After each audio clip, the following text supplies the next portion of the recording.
저는 새해를 맞이하면서 어떻게 하나님께서 저희 교회 말씀을 주실까 기도하는 가운데 하박국서 말씀을 주님으로부터 받아서 여러분들과 함께 이 말씀을 나누려고 합니다.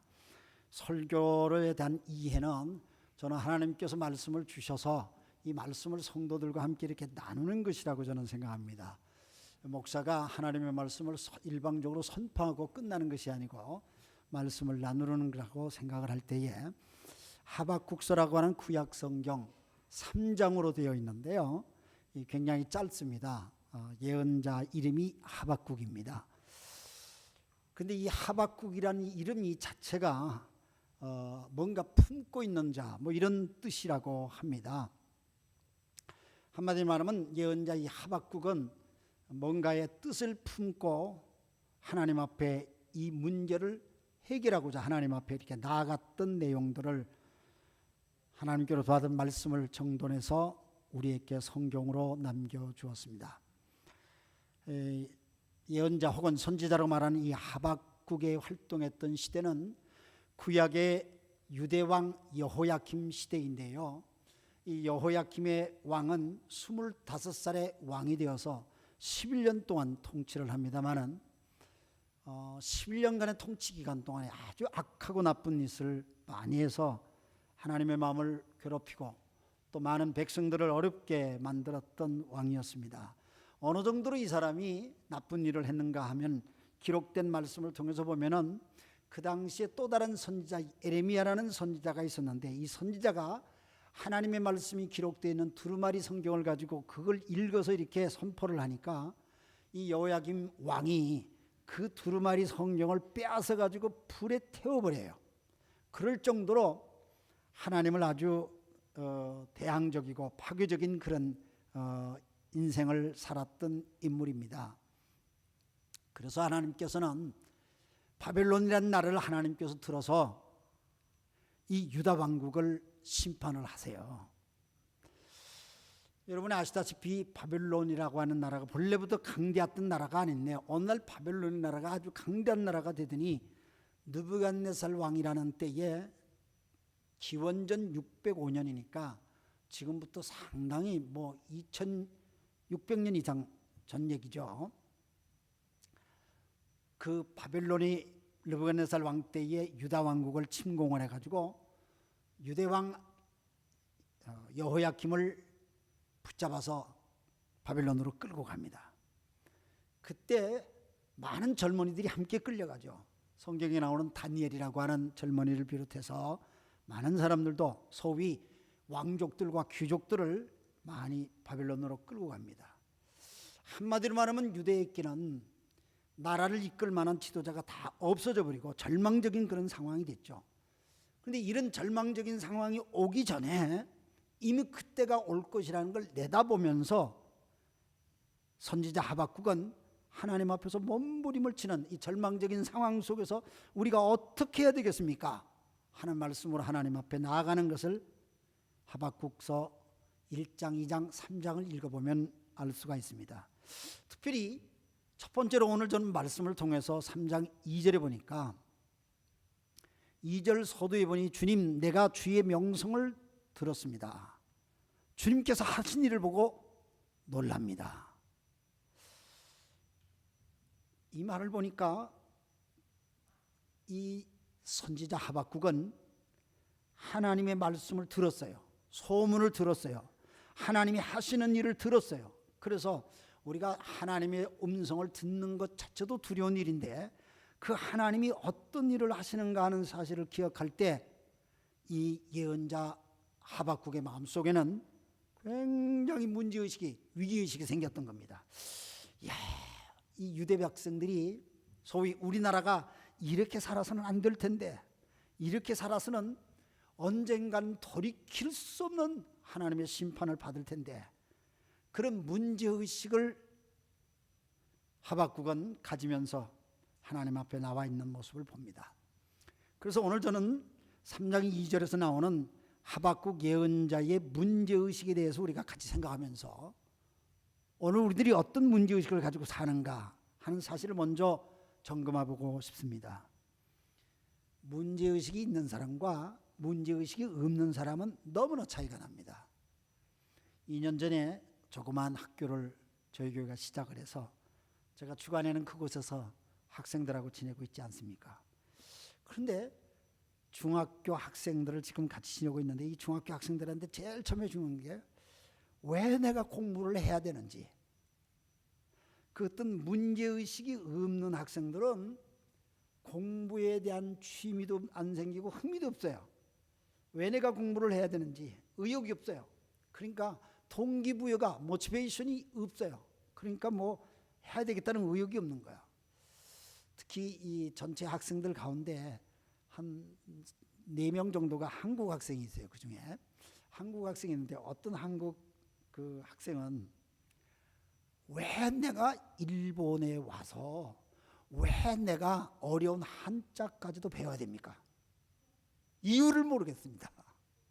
이러면서 그 이유를 모르겠다면서 공부하기 싫다는 거예요. 그냥 뭐 또 영어를 공부하는데니까 영어도 공부해야죠. 자기가 한국 사람이니까 한국말도 공부해야 되겠죠. 또 일본에서 일본말도 공부해야 되겠죠. 일본말을 또 열심히 하려니까 한자를 또 공부를 해야 되죠. 왜 내가 이렇게 살아야 됩니까? 아주 그냥 막 불평을 하는 그런 학생이 있었어요. 그래서 그 학생들한테 무조건 공부해라는 말보다는 왜 이런 공부를 해야 되는지 아느냐, 어떤 문제의식을 갖게 하는 것이 참 중요한 일이라는 걸 느꼈습니다. 모든 사람들이 저는 그렇다고 생각합니다. 저를 비롯해서 어떤 상황에 따라 문제의식이 없을 때는 그 상황을 어떻게 대처하느냐의 방법이 전혀 달라질 수 있다고 생각합니다. 이런 상황이 계속되면은 뭔가 큰일이 일어나겠다, 이래서는 안 될 것 같다, 이런 문제의식이 있는 사람들이 자기 문제를 해결하기 위해서 선배를 찾아간다든가 길을 찾기 위해서 여기저기 모든 도전을 해본다든가 몸부림을 칠 거예요. 물론 우리 크리스찬들은 문제의식이 있는 사람들이 하나님 앞에 그 문제의 보따리를 들고 나오게 되겠죠. 문제의식이 있는 사람들이 하나님 앞에 기도를 하게 될 것입니다. 그러나 문제의식이 없는 사람들은 하나님 앞에 기도조차도 나오지 않을 겁니다. 기도조차도 나오지 않는 것은 하나님 음성을 들을 기회조차도 갖지 못한다는 얘기입니다. 그런 의미에서 새해를 시작하는 우리들은 어떤 문제의식을 가지고 또 한 해를 우리는 맞이하게 되었는지 우리 자신들을 좀 점검할 필요가 있다고 생각합니다. 예를 들자면 지난 한 3년 동안 우리들은 뭐든지 코로나 때문이라는 걸 이유를 가지고 부정적으로 모든 것들을 생각하는 그런 의식이 3년간 자기도 모르는 사이에 그렇게 되어버린 것이 참 내가 이렇게 살아서 될까 부끄러움을 좀 느끼는, 저는 지난 한 주간에 연말을 보내면서 그런 생각을 했어요. 이게 문제의식이죠. 또 다른 얘기를 하면은 뭔가 친구나 이웃을 통해서 내가 이렇게 교회를 와서 예배를 드리긴 하지만은 정말로 나 같은 인간이 구원받을 수 있을까? 나 같은 인간이 정말로 살아계신 하나님을 나도 체험할 수 있을까? 이런 문제의식. 작년에는 내가 형편없는 마이너스 결산을 했는데 이렇게 살다가 내가 큰일 나겠다. 어떻게 내 인생 좀 바꿀 수 없을까? 아니면 사실 우리 교회가 작년 1년 동안에 새로운 영혼이 구원받아서 세례를 받는 그런 숫자가 너무너무 적었어요. 과거에 비하자면은. 이게 우리 교회가 교회의 존재 목적을 이루고 있는 것인가? 금년에 그럼 우리가 어떻게 했으면 좋을까?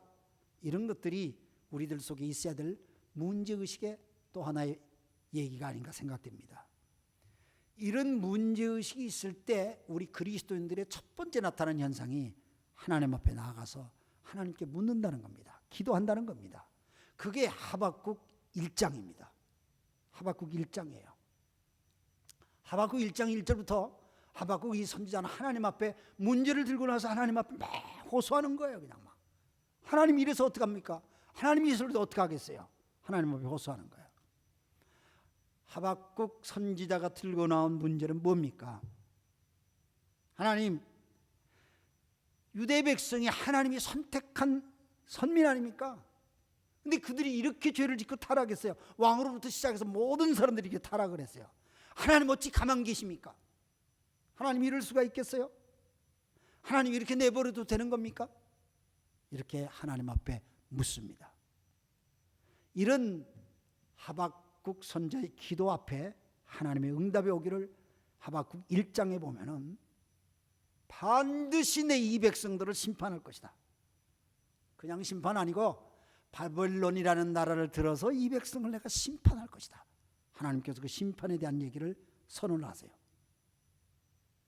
그러니까 죄를 다 없애기 위해서 심판한다고 하는 하나님의 이 정의로움에 대해서 하박국 선지자가 동의를 하면, 그러나 그 속에 또 다른 의문이 또 생겼어요. 하나님, 유대 백성이 죄를 지어서 심판을 받는 것은 당연한 일이라고 생각되는데, 그래도 하나님께 택한 백성 아닙니까?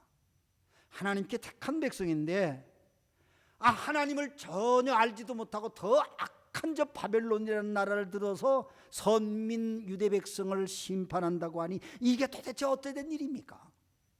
하나님, 이게 어떻게 된 일입니까? 이렇게 또 묻는 기도를 또 해요. 그게 하박국 2장이에요. 그래서 하나님께서 내가 바벨론이라는 나라를 들어서 유대 민족을 죄를 징벌하고 채찍질하지만은 이 바벨론도 이웃의 다른 나라를 통하여 또 심판을 받을 것이다. 하나님의 정의로움을 또 말씀을 해주세요.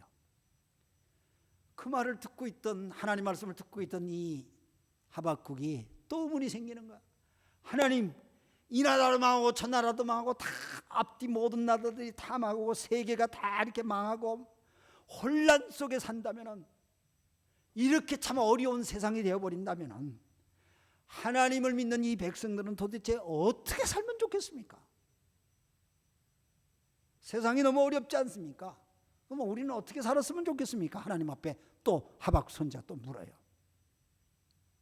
그때 하나님께서 들려주시는 아주 유명한 말씀이 있어요. 세상이 다 혼란스럽고 어렵다 할지라도 의인은 믿음으로 사는 것이다. 바울 사도가 이 하박국서의 말씀을 인용해서 의인은 믿음으로 산다는 말을 했던 것이에요. 믿음으로 산다는 게 뭐예요? 세상이 아무리 어려워도 하나님이 우리와 함께 한다는 것. 아무리 내가 부족해도 하나님이 우리 어려운 상황에서 우리를 이끌어 구출해 주신다는 것. 어떤 상황에서도 하나님이 함께 하신다는 것. 이게 믿음으로 사는 거거든요. 2023년을 시작하면서 여러분들은 어떤 문제의식을 가지고 또 한 해를 시작하게 되셨습니까? 아무런 문제의식이 없으신가요? 그저 하루 세끼 밥을 먹고 편안하게 잠을 잘 수 있다면 더 이상 난 만족할 게 없다, 이렇게 생각하시는 분들도 있을 수 있을 겁니다. 그러나 그분들에게는 하나님의 음성이 들려지지도 않을 거고, 혹 하나님의 음성이 있다 할지라도 그게 하나님의 음성인지 분별을 못할 것이고, 하나님의 인도하심이 있어도 그게 하나님의 인도하심인지 우연인지, 하나님과의 깊은 영적 교제가 그런 경험들을 하기가 어려운 가운데 또 한 해 나이를 먹어가는 것으로 끝나지 않겠습니까?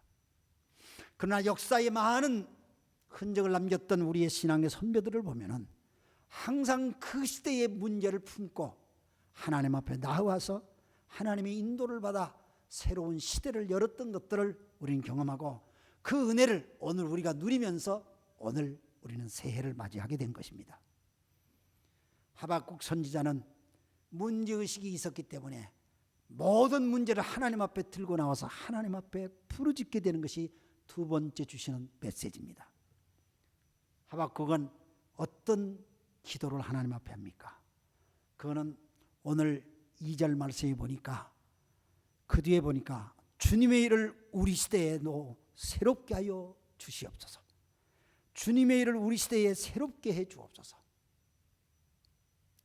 일본의 성경에 보니까 고노 수년 노우치니 소레오 그리카시테 쿠다사이. 그러니까 이 수년 내에 그걸 다시 반복해 주십시오, 그런 얘기예요.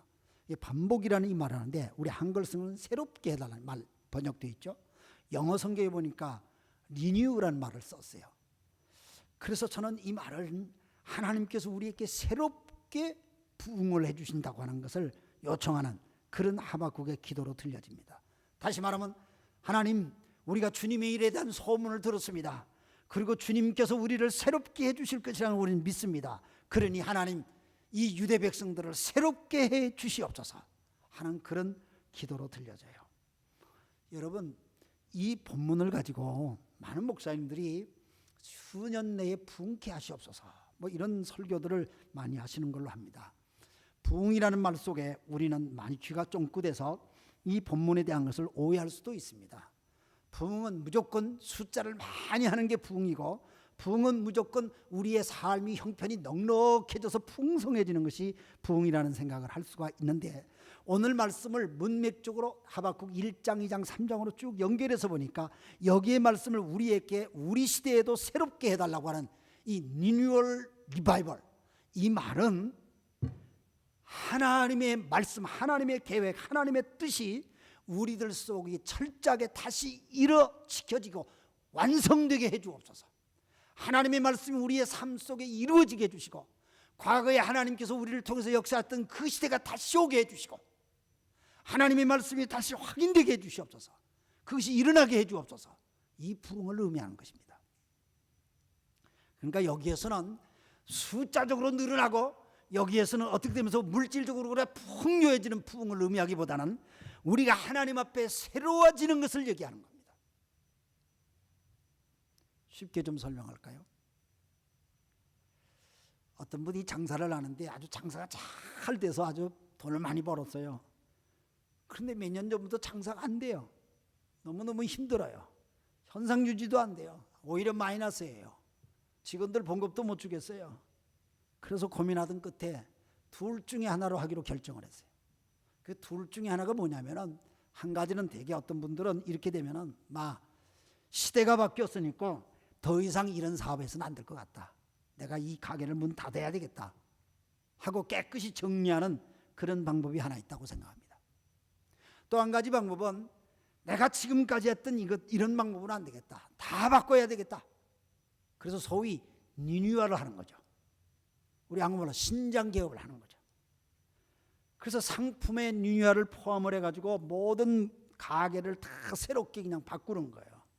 이 리뉴얼을 새롭게 한다고 하는 말은 뺄 수 없는 것이 뭐냐면은, 리뉴얼의 새로운 신장 개업의 최대 목적은 상품이나 서비스에 관한 모든 것들을 더 고객들한테 향상시킨다는 그런 뜻이 있을 뿐만 아니라, 지금의 상황을 싹 바꾸어서 더 많은 고객들한테 더 좋은 것으로 다가가야 되겠다고 하는 그런 뜻입니다. 소위 장사를 하고 사업을 하는 사람도 그렇게 생각합니다. 그래서 간판도 바꾸고, 가게 입구도 바꾸고요, 상품 진열도 바꾸고요, 사람들이 모든 직원들의 의식도 바꾸고요, 뭐 다 바꾸려고 하는 거예요.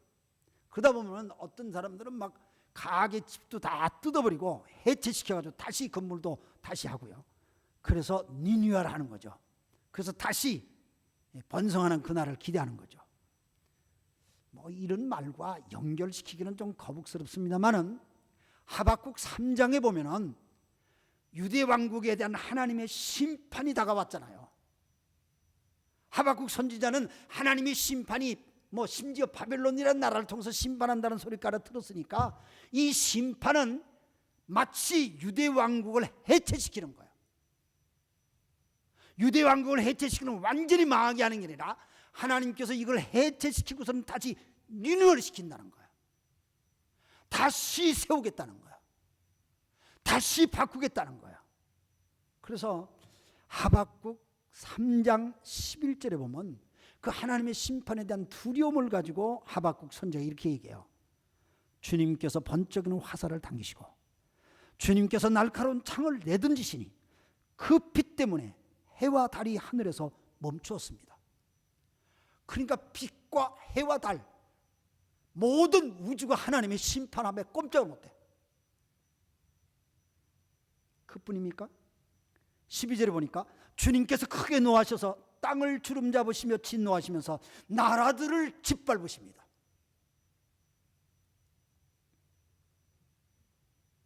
하나님의 심판의 두려움을 얘기하죠. 하나님이 유다 왕국을 해체시키는 거예요.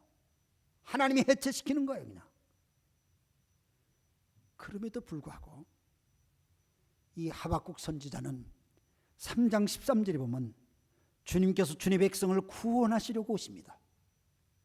심판은 구원을 위한 심판이었어요. 친히 기름 부으신 사람을 구원하시려고 오십니다. 택한 백성들을 구원시키려고 악한 것을 다 걸러내고 악한 족속의 우두머리를 치신대요. 그를 따르는 자들을 뿌리채 뽑아버리십니다. 그러니까 악한 것들은 뿌리채 뽑아버리고 하나님께서 새롭게 리뉴얼 시켜주신다는 거예요. 그래서 이 13절, 3장 13절에서는 주님의 백성들을 구원하시려고 하나님께서 이렇게 하시고 하나님 역사를 이렇게 하신대요. 그래서 16절에 가보니까 16절에서는 하박 선지자가 뭐라고 얘기하는 거 아니? 이렇게 기록되어 있어요. 그 소리를 듣고 나의 창자가 뒤틀린다. 그러니까 하나님의 심판의 소리를 듣고 창자가 뒤틀린대요. 그 뒤에 그 소리에 나의 입술이 떨린다. 나의 뼈가 속에서부터 썩어 들어간대요. 하나님의 심판의 소리를 듣고. 근데 그 다음에 나의 다리가 후들거린대요. 이래서 다 끝나나? 이래서 모든 것이 다 망하고 끝나나? 근데 16절 끝부분이니까 그러나 나는 우리를 침략한 백성이 재난당한 날을 참고 기다리겠다. 무슨 말이에요? 하나님께서 우리를 리뉴얼 시키시고 하나님께서 우리를 다시 세우시는 그날이 반드시 오실 것이다. 그날을 나는 기다릴 것이다. 여기서 저는 하박국서에서 보여지는 희망의 빛을 봅니다. 코로나 3년이라는 이 기간 동안에 우리는 얼마나 움츠렸습니까? 우리는 얼마나 주눅이 들었습니까? 우리는 얼마나 우리의 신앙보다는 그냥 살아야 되겠다는 것이 먼저였기 때문에 우리는 하나님의 우선순위가 나의 우선순위, 이 세상의 우선순위로 바뀌어지고 우리는 너무나도 주눅이 들었습니다. 우리는 너무나도 속이 뒤틀렸습니다. 그러나 하나님은 이때를 그냥 그냥 던지시는 낭비의 시간이 아니었고 우리들을 통하여 새롭게 역사하시는 하나님의 리뉴얼의 리발브를 주시려고 이런 시간을 우리에게 준 줄로 저는 생각을 합니다. 오늘 저는 이 말씀을 보면서 하박국은 이 말씀 속에서 너무나도 놀라운 얘기를 해요. 이 하박국이 어떻게 이런 상황 속에서 이런 말을 할 수 있을까? 심판이 눈앞에 왔는데 사실 하박국의 제일 마지막 클라이막스가 뭐냐면 3장 17절부터 19절 마지막 절이거든요. 여러분 많이 들었죠?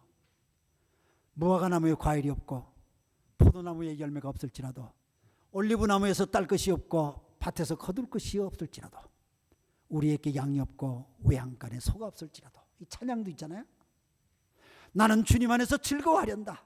나를 구원하신 하나님 안에서 기뻐하련다. 주 하나님은 나의 힘이시다. 나의 발을 사슴의 발과 같게 하셔서 탄등성이를 마구 치닫게 하신다.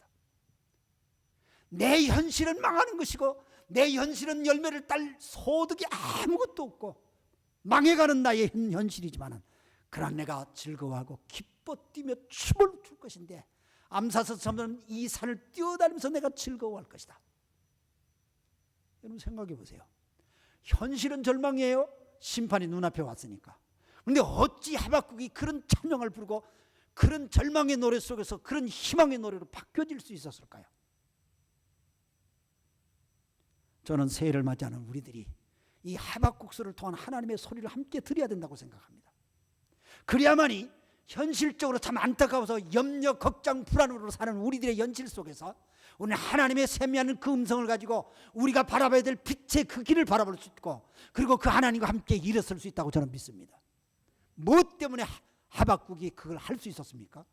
무엇 때문에 하박국의 기도가 절망과 탄식의 기도에서 환희와 기쁨과 춤추는 노래로 이렇게 바뀌어졌습니까? 그 이유가 어디에 있었습니까? 오늘 3장 2절 말씀 속에서 저는 마지막 부분에 진노하시더라도 잊지 마시고 자비를 베풀어 주옵소서. 하박국은 하나님의 자비하심을 기억했습니다. 그는 하나님의 자비하심을 알았습니다.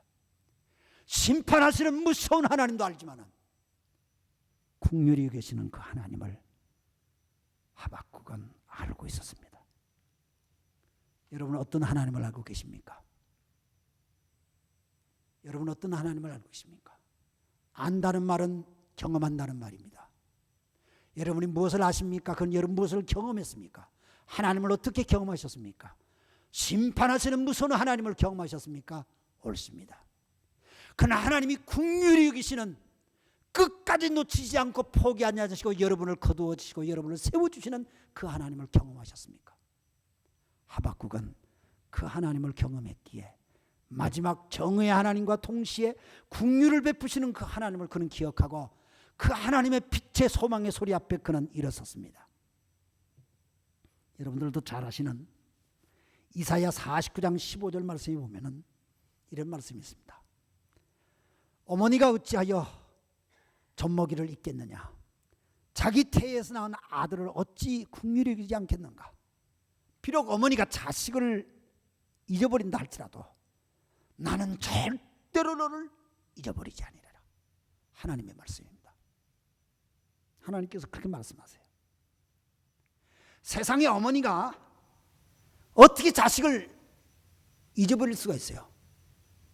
사정이 있어서 떨어져 산다 할지라도 못 잊어버린단 말이야. 만약에 그 어머니가 자식을 버릴 정도로 하는 그 어머니 있다 할지라도 하나님은 절대로 그렇게 못한다는 거예요. 여기서 중요한 말이 긍휼이라고 하는 말이에요. 긍휼. 이 긍휼이라고 하는 말은 내 자식이기 때문에, 내 피부지이기 때문에 남편과는 피가 안 섞여 있어요. 자식은 피가 섞여 있어. 잊을 수가 없어. 끊을래야 끊어질 수 없는 관계야. 하나님 그걸 말씀하는 거예요. 하박국은 그걸 알았어요. 끊을래야 끊을 수 없는 그 하나님의 긍휼하심이 오늘도 나를 향한 빛의 소망이 거기 있다. 그래서 절망의 환경 속에서 하박국은 내 인생의 무화과 나무에 과일이 없고 포도나무에 열매가 없을지라도, 올리브에서 딸 것이 없고 밭에서 거둬들일 열매가 없을지라도, 내 요양간에 양이 없고 소가 없다 할지라도 나는 여호와 하나님 한 분만으로 즐거워할 것이다. 여호와 하나님이 나의 힘이고 그분이 나의 소망이시고 그분이 나의 길이고 그분이 나의 인생이다. 그래서 내가 이런 상황에서도 일어나서 기뻐 뛰며 즐거워할 것이다. 여러분, 우리 앞에 보여지는 현실이 그렇게 희망이 안 보인다 할지라도, 그렇게 약속된 보장이 없다 할지라도 여러분 하나님 보세요. 긍휼히 여기신 그 하나님 보시기 바랍니다. 그리고 그 하나님과 함께 일어나시길 바랍니다. 예수님도 비슷한 말씀 우리에게 주셨어요. 누가복음 17장 말씀에 보면 주님께서 비유의 말씀을 주시는데 그 비유의 말씀 속에 이런 말씀이 있어요. 어떤 주인이 포도밭에 와가지고 무화과 나무 한 그루를 심었어요. 그리고 몇 해 동안 지나서 그 무화과 열매를 찾으러 왔어요. 1년째 와서 열매가 안 보여. 2년째 와서 열매가 안 보여. 3년째 와서 보니까 그래도 열매가 안 보이는 거예요. 그 포도밭지기 밭을 가꾸고 지키는 사람한테 말을 해요. 언제까지 이 포도밭을 이렇게 그냥 둘 것이냐? 3년이나 허비하냐? 그냥 잘라버려라. 왜? 포도밭이 땅만 손해본다? 잘라버려라. 그러니까 포도밭지기가 뭐라는 줄 아세요? 주인님, 금년 1년만 더 기회를 주세요. 내가 열심히 땅을 파고 비료를 주어서 또 한 해를 내가 갖고 보겠습니다. 그래서 내년에 와서 열매가 보이지 않으면 그때 가서 잘라버리세요. 저는 그 말씀을 묵상하면서 하나님이 긍휼히 계심이라는 걸 또다시 느끼게 됩니다. 하나님, 우리에게 새로운 기회 주세요. 하나님, 우리에게 또 한 해를 주신 것을 감사합니다. 이 한 해 동안 우리가 열심히 땅을 가꾸겠습니다. 열심히 그리고 걸음을 주겠습니다. 그리고 우리에게 주신 하나님의 약속이 우리의 생애를 통해서 열매가 풍성히 맺혀질 수 있도록 성령님 도와주세요. 성령의 기름을 부어주세요. 예수님 우리를 변호해 주세요. 그래서 열매 맺는 또 한 해를 우리가 기대할 수 있다면 지난 3년 동안 코로나 때문에 우리가 마음이 묶이지 않았습니까? 마음이 묶이다 보니까 발이 묶이지 않았습니까? 발이 묶이다 보니까 생각이 묶이지 않았습니까? 그래서 우리가 하나님 앞에 믿음으로 살지 못했던 그런 순간들이 참 부끄럽습니다. 우리가 약했습니다. 부족했습니다. 게을렀습니다. 그래서 우리가 하나님 앞에 다시 일어나야 된다고 생각합니다. 죽은 자 가운데서 다시 살아나신 예수 그리스도와 함께 리바이벌 어게인, 주여 우리를 다시 세워주시옵소서. 또 한 해를 시작할 수 있다면 이 한 해가 열매 맺는, 그리고 하나님 앞에 아름다운 보고를 할 수 있는 연말을 맞이할 수 있으리라고 저는 믿습니다. 기도하겠습니다.